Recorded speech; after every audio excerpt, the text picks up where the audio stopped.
Abakunzi baradiyo Urumuri turabasuhuje tubahaye ikaze mu makuru yo kuri iki cyumweru tariki ya 3 z'ukwezi kwa kabiri umwaka wa 2019.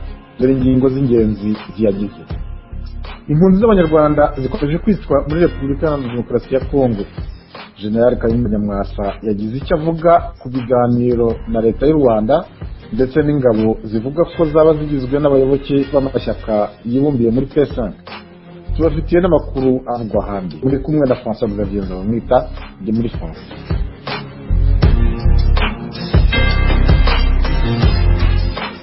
Muri Repubulika Iharanira Demokarasi ya Kongo haravugwa iyicwa ry'Abanyarwanda b'impunzi. Ibyo byatangiye tariki 28 z'ukwezi kwa 12 mu mwaka wa 2018 na n'ubu bikaba bigikomeza. Abagabye ibitero kuri izo mpunzi ngo baba boherezwa n'u Rwanda ngo bihishe mu mutwe wa NDC Numa.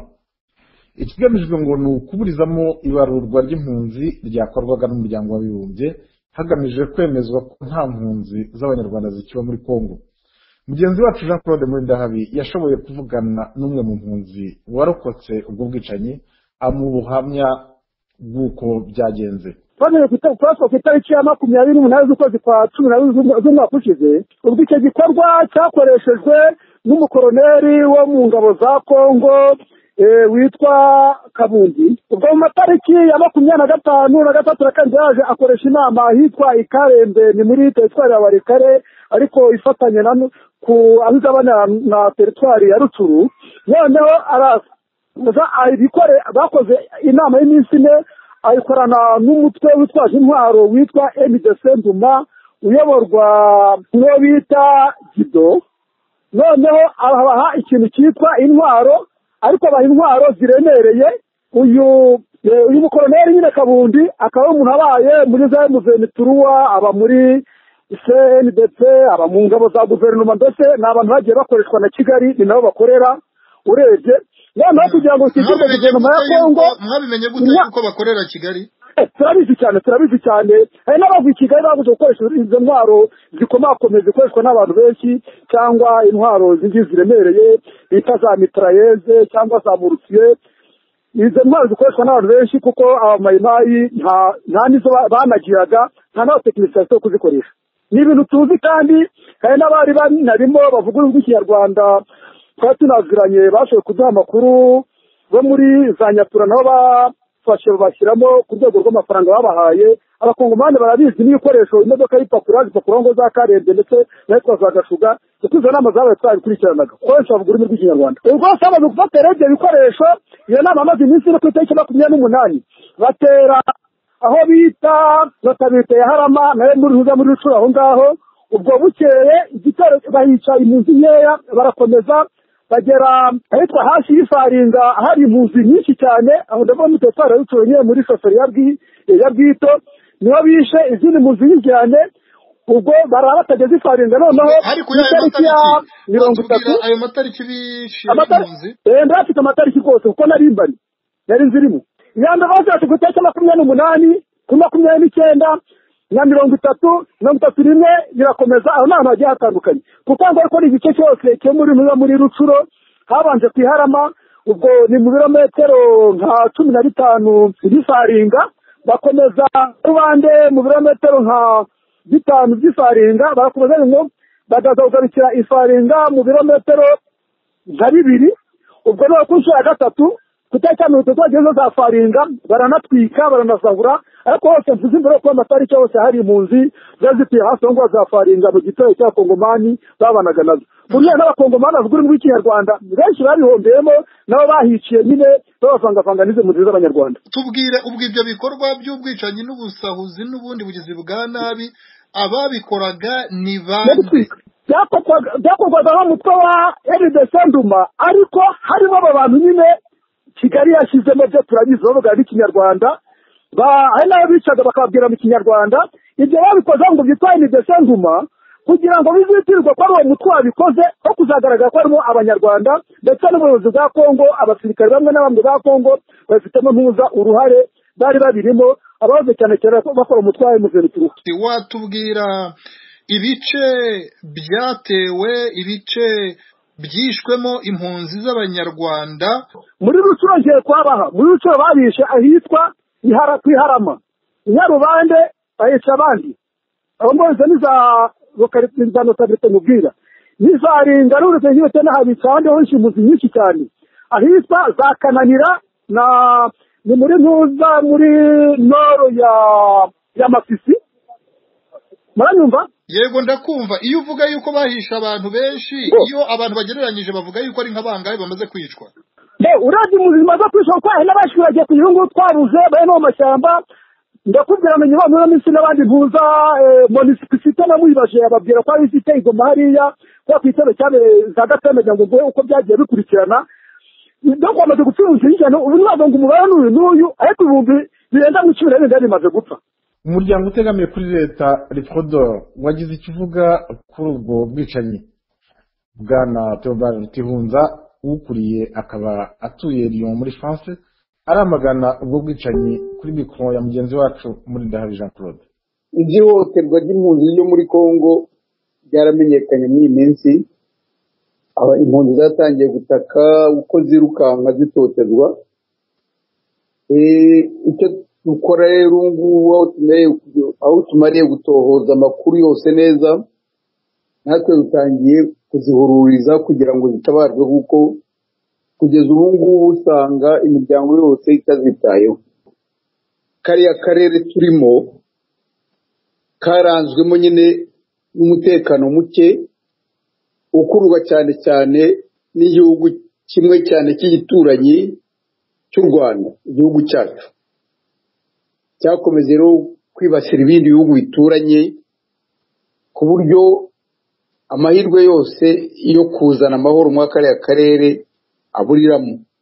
Ariko cyane cyane uzi ko u Rwanda rwagizwe nk'umujandarume wo gushakira ibihugu by'ibihangange amabuye y'agaciro, ariko kugira ngo bishobore kwinjira rero bigakoresha umwiryane, bigakoresha inzira za rebellion zagiye zizokama nyine cyari gihugu nko babivuze byatangiye kuva kera ku 1996 kugeza na n'ubu. Ntabwo u Rwanda rwari rwaha ibihugu bituranye amahoro. Iyo uravuga rero uti icyashobora gukorwa kuva kera, nyine imiryango iharanira uburenganzira bw'ikiremwamuntu nta zindi ngufu ifite uretse kubikwiza hose, ukwiza ibyo byaha byose bikorwa ku mugaragaro ko bishegesha abantu, ko ari amahano arimo akorerwa abaturage. Ibyo rero nicyo kibazo cya mbere tugomba guhagurukira kugira ngo abantu bose babimenye, kuko bose siko biteguye nyine kureba ikibazo cyo muri Kongo, cyane cyane ko u Rwanda rubikora rumaze kwanduza cyane izo mpunzi, zikabitiranya n'abo zita ko basize baheka u Rwanda, kimwe n'uko rubyita impunzi zose. Utavuga wese urumwe n'ubutegetsi bamwita umujenosideri. Abo rero bahungiye muri Kongo badashaka gutaha babita abajenosideri. Bityo rero bigatuma abantu babumva nabi ikibazo cyabo ntikitabweho vuba. Ariko icyangombwa ni uguharuza nyine abantu twabwira ko abo bantu ntaho bahuriye n'ubwicanyi buvugwa, ahubwo ko bahunga igihugu kibatoteza, kibabuza amahoro, cyabambuye ibyabo, kikabambura ababo, ndetse aho kugira ngo kigoyore kikabatera niyo bagihungiye. Tuzabwira imiryango myinshi mpuzamahanga ikorera muri kariya karere, cyane cyane iyita ku kiremwamuntu. Nanone ntituzabura kubwira HCR tuyibutsa ko mu by'ukuri yirengagize inshingano zayo kandi zireba bari abantu bata ku gasi, kandi bagifite ibibazo ari aho bahungiye ari no mu gihugu bakomotsemo. Abo bose rero inshingano zacu ni ukubagezaho ubutumwa kugira ngo bamenye neza uko kiriya kibazo giteye, ko abantu barimo bitwa n'abari abantu.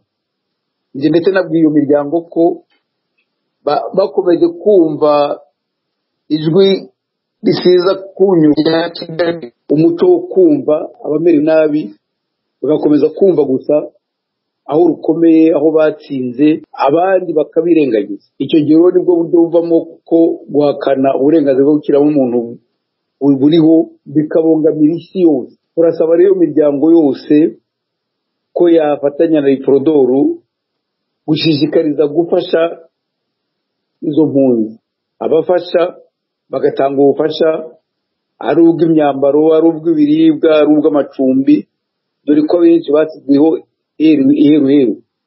Mwabo babatera batwika n'amazu yabo, babirukaho bamaze kubatwikira, bamaze no kubambura, bakagenda amaramasa. Ndetse mu gutaka bavuze ko n'imyaka yabo bari bejeje, ubu ngubu nayo isarurwa n'abandi cyangwa se ihonyokera mu murima. Muri make rero ni ibyo nagira ngo mugezeho abashima radiyo ukuri, kugira ngo ugeze ubutumwa ku banyarwanda bose. Mu karere ka Masisi, Rucuru na Warikare habarirwaga impunzi z'abanyarwanda zigera ku 50,000. Tukiri ku kibazo kirebana n'impunzi z'abanyarwanda muri Repubulika ya Demokarasi ya Kongo, General Kayumba Nyamwasa umaze iminsi atunga agatoki mu kurema umutwe w'ingabo zo gutera u Rwanda zirimo n'aba FDLR ngo zikaba zikorera mu majyepfo ya Kivu muri Repubulika Iharanira Demokarasi ya Kongo. Mu kiganiro yatanze ejo kuri radiyo Itahuka, aravuga ukuntu bakwiye guha agaciro gake ibitangazwa n'umuryango w'abibumbye na MONUSCO muri Kongo, ngo kuko asanga idakorera mu bwisanzure nk'uko yabitangarije kuri radiyo Itahuka. Nibi tubaho ntabwo biteye ubwoba, nta nubwo iduca intege, kandi ndibwira ko P5 nayo ubwayo izi neza ko ibyo barimo kubashyiraho byo kubatera ubwoba kugira ngo ejo n'ejo bundi bazumve bavuga ati niba uri muri P5 bazatibasira. Ibyo bagiyemo bafite igitekerezo, bafite impamvu zabyo, bavugana nabo benshi kandi numva bose bakomeye. General Kayumba Nyamwasa kandi yagize icyo avuga ku biganiro urugaga P5 nawe arimo nk'umuyobozi wa ANC basabye kugirana na leta y'u Rwanda.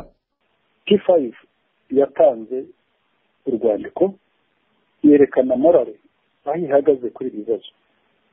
Aho ihagaze ni ihagaze yuko ibibazo biri mu Rwanda byarangira mu nzira y'amahoro.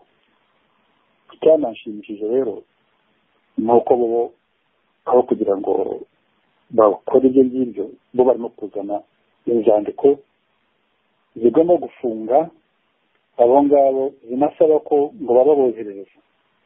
Ese koko serije yenda n'amategeko make y'umuntu yaba yarize, ariko n'umwumvire ushobora cyo kujya mu gihugu ukajya kwica umuntu, wagera y'urukiko mu rubanza rukavuga ruti aba nibo bashaka kumwica, niba waranze ukajya muri icyo gihugu ukavuga ngo uwo muntu n'umwumvire mumwoherereza, kandi hari urubanza rugushinja rwaciwe, ukibaza uti imitekerereze yayo biri, ukibaza uriya Mutangana na Businge ibyo barabizi. Ubushoboye bwo kujya gusaba umuntu mu gihugu bwa mbere yabonye ubuhunzi, amategeko avuga ko uwo muntu bamusubiza muri icyo gihugu. Icya kabiri, wamwagiye kumwica, bavuga ko mwabikoze, baramusiranganya mugarure urwo rubanza kuko wumva wajya kujya kuruburana kwanda. Ariko ibyo katubishyire ku ruhande, icyo yarimbarije ni uko umubano w'u Rwanda na South Africa, yewe ntabwo ari njyewe bavuga ngo umeze gute, kuko ntibajya bampamagara ngo bambwire ngo twaganira ibi twagize gute. Ariko rero nkaba nibaza ko abantu bo muri South Africa n'abayobozi b'iki gihugu batakwishimira ko u Rwanda cyaba ari igihugu kigomba kuza hano kikica abantu, noneho bo karebera mu gihugu cyabo. Ariko bafite n'ibindi bareberaho, ndibwira ko barebera umubano w'u Rwanda n'u Burundi, bakareba umubano w'u Rwanda na Uganda, bakareba umubano w'u Rwanda na Congo, noneho ngira ngo nabo bagasanga batari bonyine. ugasanga hari abandi bahuje ikibazo, ariko ugasanga hari ahantu hamwe bose bahurira, bagasanga nyirabayazana ari umwe. Iki gihe rero ndibwira ko mu makorera nabo za analize bagasanga bakaba babi, ngo Uganda ibe mbi, Burundi bube bibi, Kongo ibe mbi, cyangwa n'ibyo biti Museveni ni mubi, Nkurunziza ni mubi, Ramaphosa ni mubi, Kabila ni mubi, Kagame ni mwiza. Nawe azajya mu ndorerwamo yireba rebe n'abo ngabo azamenya neza ugira nabi n'ugira neza.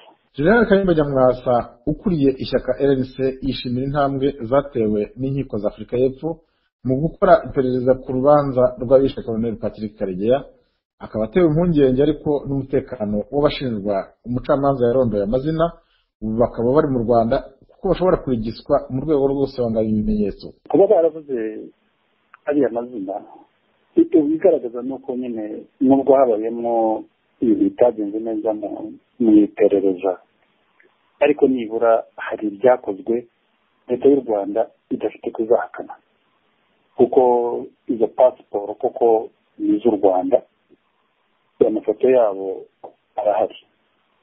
Ushobora kuba witwa Serge Ndayizeye ejo kwiyita yenda Kayumba Nyamwasa, ariko rero nta nubwo wahindura ifoto ngo ibe yuriye. Iyo byana yenda niyo baza kujya kuba bayigisha hanze, ariko Abanyarwanda bo barabazi, baza abantu abari bo uburyo ari byo biragaragara.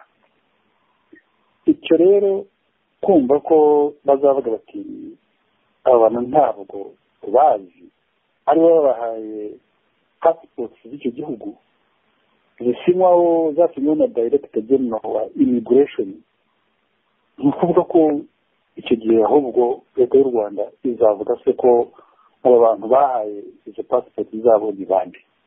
Amahazina noneho niba barahinduye bo bazavuge ari nyayo ay'aba bantu kuko bari muri icyo gihugu. Icya kabiri cyo kuvuga uti yenda bazabazimiza, ibyo birashoboka baramutse babonye ko bishobora kuba yenda hari icyo byazabateza ikibazo n'abazimizi, kuko si bwo bwa mbere mu nzu bitwa bagafirita baburiye za Nairobi, n'abandi bagiye bashimuta muri za Uganda bakabajyana kubera kesi nk'izi ngizi zenda kumera nk'izi. N'aba ngaba rero birashoboka, bishobora kujya gutya tukumva abakiri b'isi yenda barwaye imitima cyangwa bagonzwe n'amamodoka. Ibyo ni ibintu bishoboka cyane, ni ibintu bishoboka. Ariko rero niyo ibyo byaba abazatumye ibintu bizigira bibazaho, ubu bashobora kuba bari muri leta yenda bafite za imineke n'ibindi, ariko bakwiye kumenya ko biriya byaha bidasaza, igihe kizagera bazabibazwa. Ibyo rero babarigisa batabarigisa, n'abandi bazabarigisa bazavugamo ko nabo ngabo bagiye barigita, kuko n'ubu ngubu n'abandi bafata bagafirita bose n'abafungiwe muri Uganda ntitubazi. Ibyo se twese abantu bazi neza uko byakozwe n'uko aba ngabo bose babuze, byose birazwi. Maze ndibwira ko hari ibintu bimwe by'abantu bibwira ko yenda ari nk'imisozi, bakagira ko bazabaho ubuziraherezo, bakora ibyaha batitangiriye, batazi ingaruka zabyo n'ejo hazaza. Ntabibona byuriya visi perezida wa FBU ashobora ko yenda hari abo bamufite bamuvuga ko bazamukoresha yenda gushinja jewe, kuko yibwira ko nabonye n'abandi bayobozi bose ba FBU bagiye bakabafunga ngo bashinje umuntu ari n'umuyobozi wabo, umuntu batanazi. Ushobora gusanga yenda hari n'abo bamufite, ariko tuvuge ko ubu nka buriya twagira Imana aramutse atabonetse, ubu se abamuvanye muri prison yabagamo bakamujyana mu yindi prison ntitubazi, ntibagiye bavuga mbonye baryandika. Abari bari barinze iyo prison iyo ngiye bavuga ko yakikiyemo ntibabazi.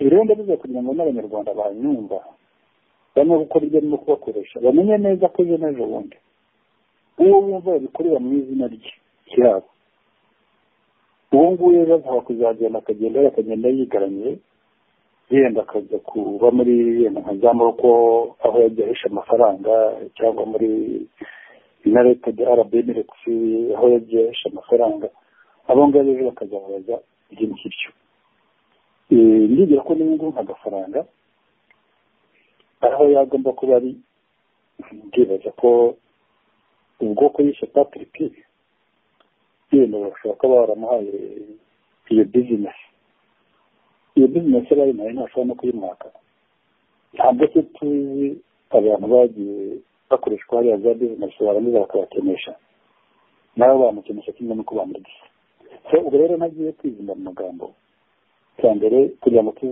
tuzamenyekana abantu abo ariho leta y'u Rwanda yabahaye amapasipoti ikwiye kuvuga abariho amazina yabayo atabayo niba babahaye za pasipoti bakwiye kuvuga abariho cya kabiri niba bari gisa ntibizakuraho icyaha cyo kizaba kigaragara kuri ya bintu byakozwe officially babahaye pasipoti kugira ngo bagire icyo bajya kujya gukora bababwira ko bakomora za kompanyi ziraho za baringa abazandikishaga bakwiye kutubwira abayobozi za kompanyi ze bandikishaga zari iz'abandi hari rero ibimenyetso byinshi bigaragara ko ibyo byazashoboka ariko abantu bo kuri gitaha cyangwa bagapfa byo bizashoboka ariko ntibizabara abantu kumenya ukuri uko duteye ahakorera.